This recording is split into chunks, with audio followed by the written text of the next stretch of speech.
Well, good morning, and thank you for taking time out of your busy days to sit down and listen to a speech that I have to give for my communications class for Liberty University. And the topic I want to talk about today is me being a youth pastor and what exactly that entails as far as the big thing that's happening right now is youth leaving the church when they get out of high school. And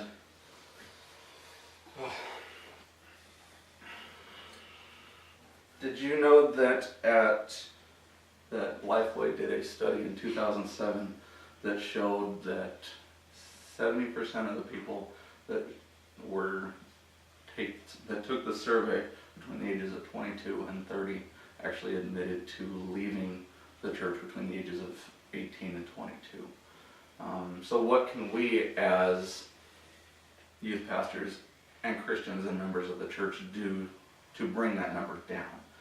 And what that's going to take is being able to, as we see the youth in church and around town,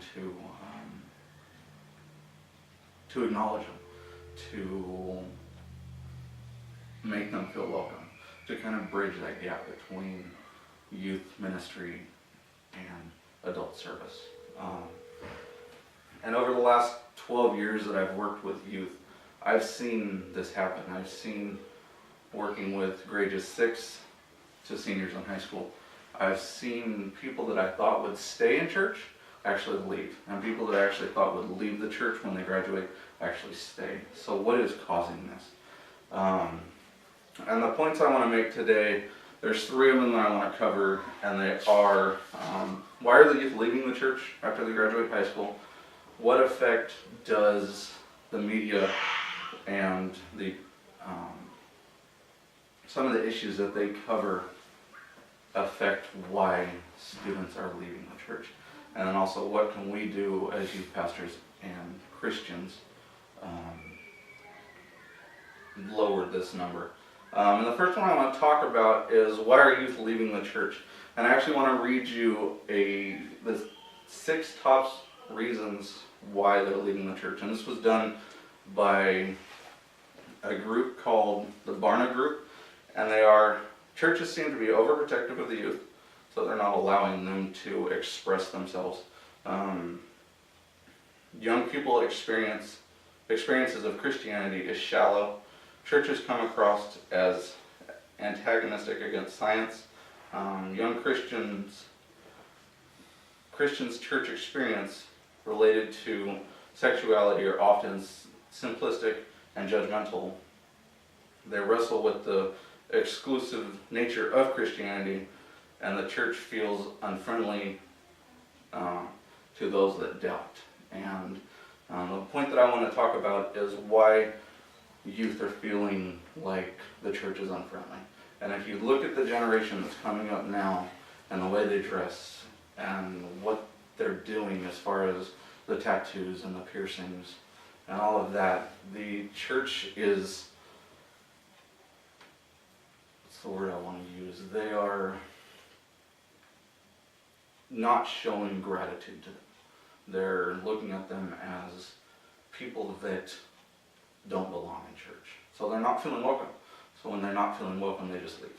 And that's why between the ages of 18 and 22, when you see all of this start to happen, you see the youth leave the church. And then my second point, as far as the church and its views on the things that the media are covering right now, and the 2 main things that the media are covering right now are same-sex marriage and abortion. And as far as same-sex marriage, the idea that a man and woman are meant to be together, a great verse that shows us is Ephesians 5:31. Therefore a man shall leave his father and mother and hold fast to his wife, and the 2 shall become one flesh. Now, when I read that verse, it shows that a man and a woman are supposed to be married, not a man and a man, or a woman and a woman.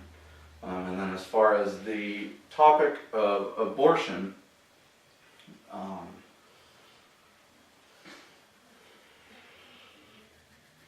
the main topic is it considered murder? And if you look at the Bible, something that has a heartbeat is considered a living thing. And one of the main players in abortions is Planned Parenthood, and the fight of whether it is pro-life or not. And in 2009, the Gallup poll did a survey of women, and 58% of them were pro-life. So if they're pro-life, then why are we having so many abortions? And then my final topic that I want to talk about are what can we do as Christians and youth leaders to come alongside these youth to keep them in church. And the Florida Times Union answered this in a very weird way.